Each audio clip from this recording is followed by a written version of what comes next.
Hi, this is Jamey with Stonemeyer Games, and today I'm going to talk about my favorite games, my top 10 favorite games with closed and interdependent economies. Now, what I might mean by that, a closed economy game is a game where no money enters or leaves the game itself. You start out with a certain amount of money in the game, and often that money is only exchanged between the players themselves, not between the game and the players.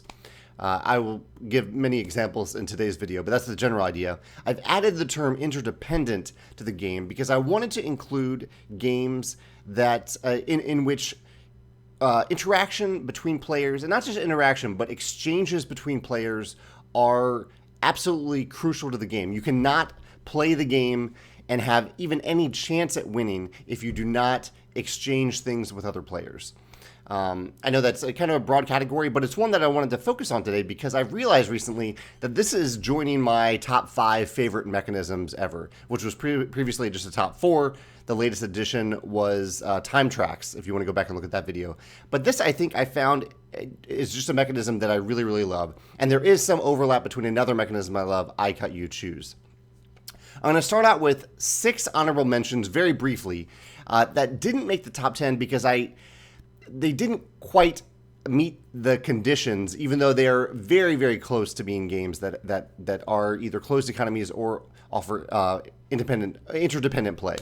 The first is Ra, and really any auction game, but Ra is probably my favorite auction game. In Ra, you aren't really exchanging anything between other players, even though it is truly a closed economy game. You are not... Well, even that, I don't know if it's necessarily true. In Ra, you have these tiles that are coming out that you're bidding on, and you only have 3 bidding tiles, a different type of tile that you're using to bid. So you don't have money, really. You do have this currency, and you take one of those tiles and you put it in the middle of the board if you win the auction, and the next player to win an auction gains that tile and the other tiles that have come out, the square tiles, the civilization tiles, or whatever they're called. And so there's a constant exchange within the game and between the other players of the bidding tiles, but it's not a direct exchange between those players. So I didn't make it eligible for this list. Another one that probably should be on this list, but just isn't in my top 10 games of this category, is Bohnanza. In Bohnanza, there's a lot of trading between players. It's a game where you have this hand of bean cards, and you're trying to plant beans on one of 2 fields. You can also make new fields. And you're trying to get the most coins, which equal points in the game.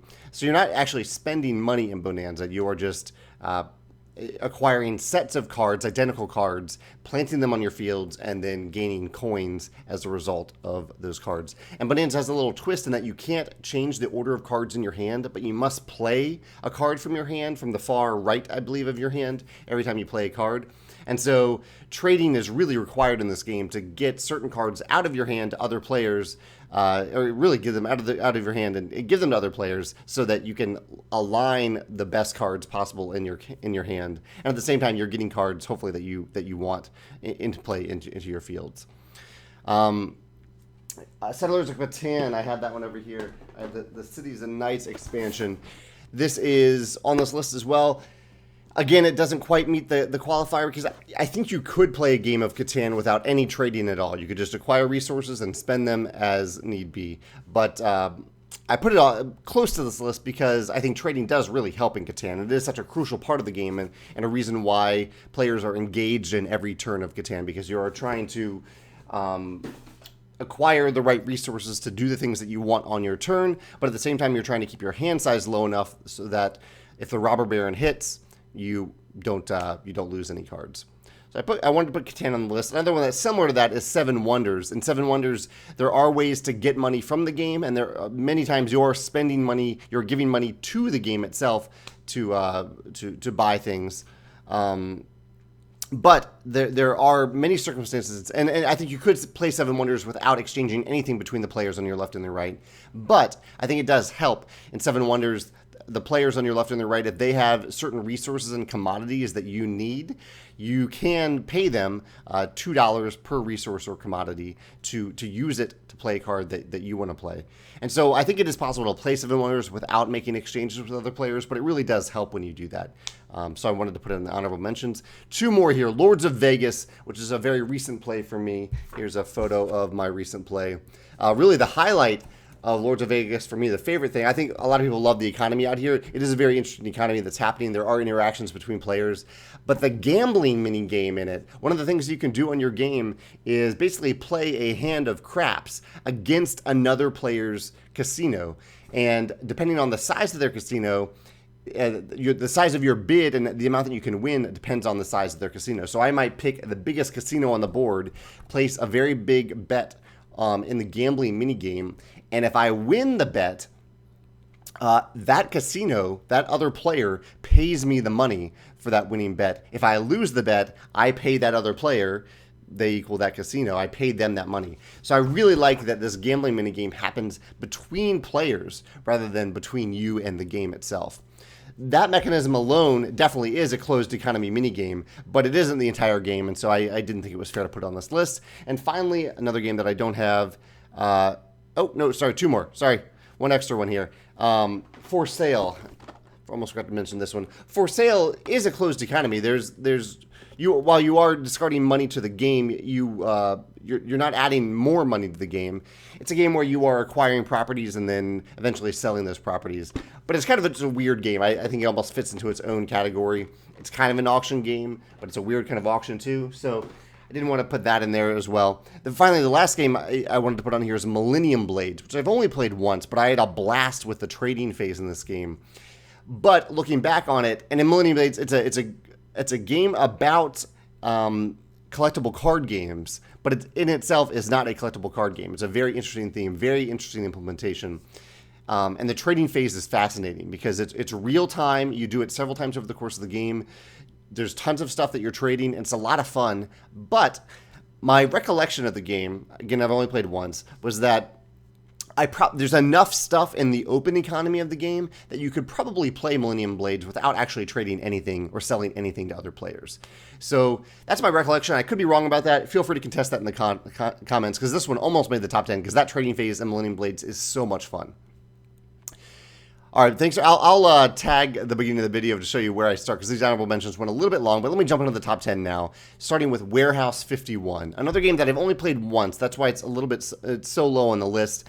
But in Warehouse 51, it is an auction game, and if you win an auction, you're auctioning these cards off that you're putting into your warehouse, or maybe you're taking them from the warehouse. So yeah, I think you've opened up Warehouse 51, and you are auctioning things from it.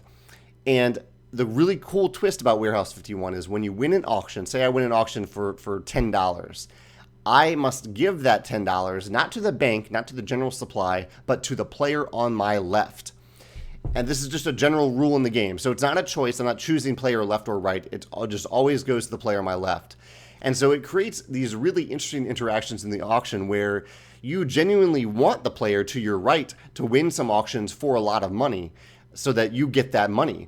And so at times you might increase an auction that you aren't really interested in winning just enough so that you think that the player to your right is going to outbid you and win that auction. And at the same time, as you increase those auctions, you're hoping that the other players don't win, because if they win that auction, you're not getting anything from it.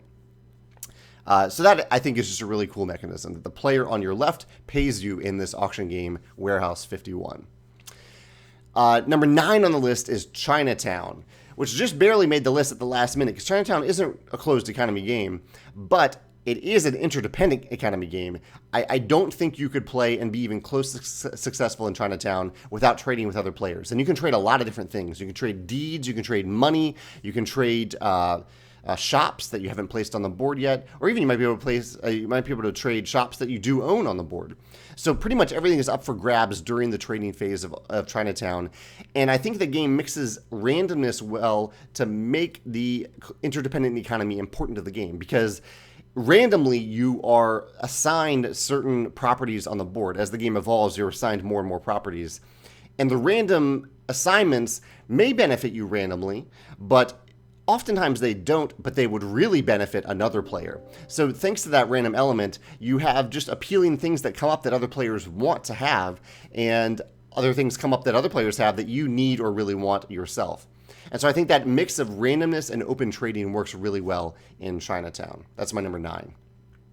Sorry, I don't have a lot of photos. I don't own many of these games on this list, as much as I really love these games. So I only have a few visual examples here, and I've already shown a couple of them. Number 8 is the Estates. This is another auction game. This is a true closed economy game. Each player starts out with, I think, $13 million, somewhere around there. And no money ever enters the game. And all the money you spend goes to other players. And the auction has a really neat twist that makes this even more interesting, which is every player. So if it's my turn, I put something up for auction. There are a couple of different things you can put up for auction. I choose one of them. I put it up for auction.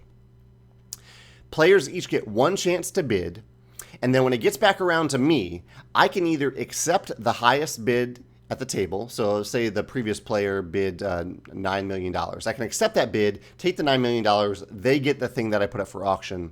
Or I can just say, okay, I'm gonna pay that amount. I will pay the $9 million, and I will gain the thing that I put up for auction, but I must pay that $9 million to that previous player. So it creates this increase of tension throughout every auction as you're trying to figure out, especially if you're not the auctioneer, how much do I bid, and do I really want to win this auction or do I not? Am I bidding so that the auctioneer will pay me a lot of money so I can make a lot of money? Is it something they really want? Or is it something they don't actually want that much and I shouldn't bid too high because they're just going to accept the bid and I have to pay that much to that auctioneer? So really interesting interaction there in the Estates, my number 8. This is a true closed economy game. My number 7 is Sheriff of Nottingham. I played a lot of Sheriff of Nottingham when it first came out. I haven't played it in a while, but I just watched a video about it before filming this video, and I remembered how much fun it is. It really is a fun game for me, in my opinion.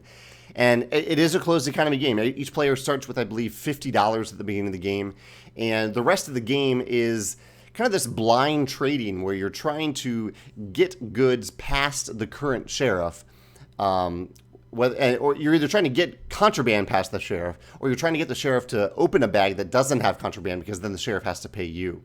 You're not paying anything to the game itself. All the money is exchanged between players, and I think that creates a really nice tension in the game, that all the interactions, all the trading, all the money, all the different cards flow between the players instead of between the players and the game. That's Sheriff of Nottingham, my number 7. My number 6 is Sidereal Confluence, another recent play of mine. This is one that's still been on my mind in that I want to play it again, even though I've only played it once. This one is a little bit on the edge because I think maybe you could play Sidereal Confluence without actually trading between players. You're creating these little engines throughout the game where you're converting goods into other goods that are better. It's a resource conversion game, but I think for you to really excel at this game, you need to trade between players. It's a game built around the idea of trading between players because there's so many different goods. I make things that you don't make at all, and so if you want some of those things, you'll need to exchange with me. It also creates some really interesting incentives for exchanges because there are some goods that you can make that you cannot use yourself. You can only trade them, and if you don't end up trading them, you have to just give them away. And so there's a huge incentive to actually interact with other players with those types of goods. And also the asymmetric powers in this game often are built around the idea of trading. They're all built around a shared economy, a closed economy. So Sidereal Confluence is up there. The only reason I would say this game isn't higher is that it's pretty complex. And so I am daunted by the idea of playing again. I think that's the reason it hasn't gotten back to the table, because I am daunted by the idea of kind of relearning the game to be able to play it again. But in the flow of the game itself, I had a blast playing Sidereal Confluence, my number 6. My number 5 is a very recent play. I already recycled my printout of it, so I can't show it to you, but it is Abyss. You can see it in the main project image here, or the image on this video. In Abyss, again, it isn't a true closed economy, but one of the core mechanisms that you can do on your turn, you choose one of 3 actions, I believe, on your turn, and one of them is that you reveal a resource card. I think it's called an ally in the game. You reveal it, and then each other player who hasn't already won a card from the current auction has the chance to buy that card from you, spending one of their pearls. And so if it's the first card that any player has purchased from you that round, that player only plays 1 pearl. And then if it's you get to continue to reveal cards to do this. So say the player to my left buys that card right away for 1 pearl. They give me the pearl. That's the interdependent economy, because pearls are very hard to get in this game. The next time so then I reveal another card, and say the next player decides they want to buy it, they must pay me 2 pearls because they're the second player to buy something this round. And again, they are paying me the pearls. So I love that aspect of the game that we're exchanging these pearls between the players. And so you're trying to decide, is that card, do I really need that card? Is that card worth me giving money to another player? And is it really even that bad for me to give money to that player? Because they might give me pearls on my turn if I do an auction on my turn. So I really like that interdependency in Abyss, both in terms of the auction and how the pearls are exchanged between players. That's my number 5, Abyss.